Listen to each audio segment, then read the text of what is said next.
শ্রী সীতারামচন্দ্রাভ্যাম নমঃ। শ্রীমদ্ বাল্মীকিয় রামায়ণ বালকাণ্ড বা আদিকাণ্ড। ষটপঞ্চাশ সর্গ।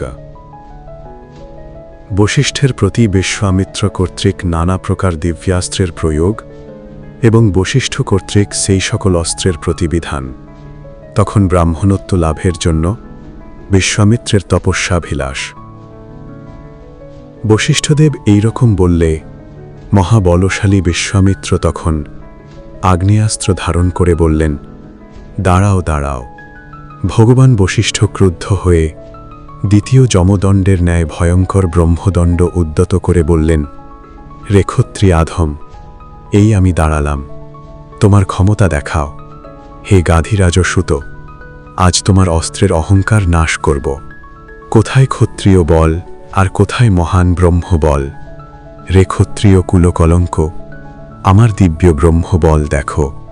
জলের দ্বারা যেমন অগ্নির জ্বলন বেগ বা প্রসার প্রশমিত হয়, তদ্রূপ ব্রহ্মদণ্ডের দ্বারা গাধিপুত্র বিশ্বামিত্রের সেই ভয়ঙ্কর প্রচণ্ড অগ্নিবর্ষী অস্ত্রের ক্রিয়া প্রশমিত তথা নিষ্ক্রিয় হয়ে গেল।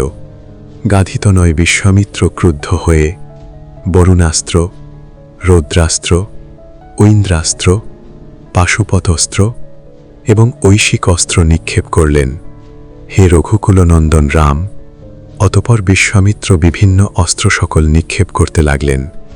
মানব, মোহন, গান্ধার্ব, শাপন, জুম্ভন, মাদন, সন্তাপন, বিলাপন, শোষণ, দারণ, বজ্র, সুদূর্জয় ব্রহ্মপাশ এবং কালপাশ, বারুণ, পাশ, পিনাক, দ্বৈত, শুষ্ক নামক অশনি এবং আর্দ্র নামক অশনি, দণ্ড নামক অস্ত্র, পায়সাচ, ক্রঞ্চ, ধর্মচক্র, কালচক্র, কঙ্কাল এবং মুষল নামক দুটি অস্ত্র, বৈদ্যাধর নামক মহাস্ত্র, দারুণ কালাস্ত্র, ভয়ঙ্কর ত্রিশূল, এতৎ ব্যতীত কপাল এবং কঙ্কন নামক অস্ত্র, এই সকল ভয়ঙ্কর ভয়ঙ্কর অস্ত্র সকল নিক্ষেপ করতে লাগলেন।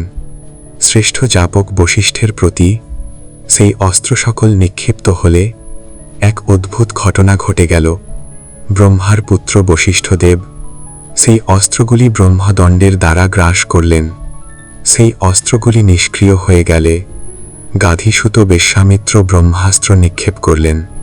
সেই ব্রহ্মাস্ত্রকে বশিষ্ঠের প্রতি উদ্যত দেখে অগ্নি প্রমুখ দেবগণ, দেবর্ষিগণ এবং মহানাগ সহ গন্ধার্বগণ শঙ্কিত হলেন। ব্রহ্মাস্ত্র বশিষ্ঠের প্রতি উদ্যত হলে ত্রিলোকবাসীগণ সন্ত্রস্ত হয়ে পড়লেন।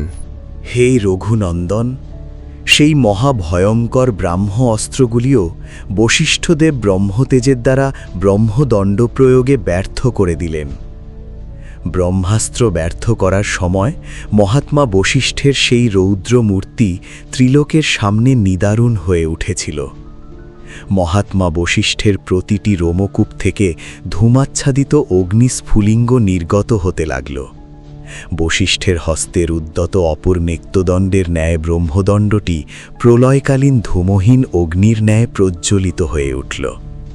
তখন মুনিগণ যাপকশ্রেষ্ঠ বশিষ্ঠকে স্তুতি করে বললেন, ব্রহ্মণ, আপনার শক্তি অব্যর্থ, আপনি আপনার তেজের দ্বারা এই বজ্র তেজকে ধারণ করুন। ব্রহ্মণ, মহাবলশালী বিশ্বামিত্রকে আপনি নিগৃহীত করেছেন। হে মুনিশ্রেষ্ঠ, আপনার শক্তি অব্যর্থ, এখন আপনি প্রসন্ন হন, ত্রিভুবনে সপলি বিপন মুক্ত হোক। মহাতেজস্বী মহাবলী বশিষ্ঠদেব এইরূপ কথিত হয়ে শান্ত হলেন। বশিষ্ঠদেব কর্তৃক নিপীড়িত বিশ্বামিত্র তখন দীর্ঘ নিঃশ্বাস ত্যাগ করে বললেন, ক্ষত্রিয় বলকে ধিক, ব্রহ্ম তেজ শক্তি শ্রেষ্ঠ শক্তি। যেহেতু একটি মাত্র ব্রহ্মদণ্ডের দ্বারাই আমার সকল অস্ত্র ধ্বংস হয়ে গেল, অতএব আমি এই ঘটনার সুবিবেচনা করে মন ও ইন্দ্রিয়গুলিকে পবিত্র করে যা ব্রহ্মত্ব প্রাপ্তির কারণ সেই মহতি তপস্যায় স্থিত হব। মহর্ষি বাল্মীকি বিরচিত আদিকাব্য রামায়ণের বালকাণ্ডে বা আদিকাণ্ডে ৫৬ সর্গ সমাপ্ত। নমস্কার।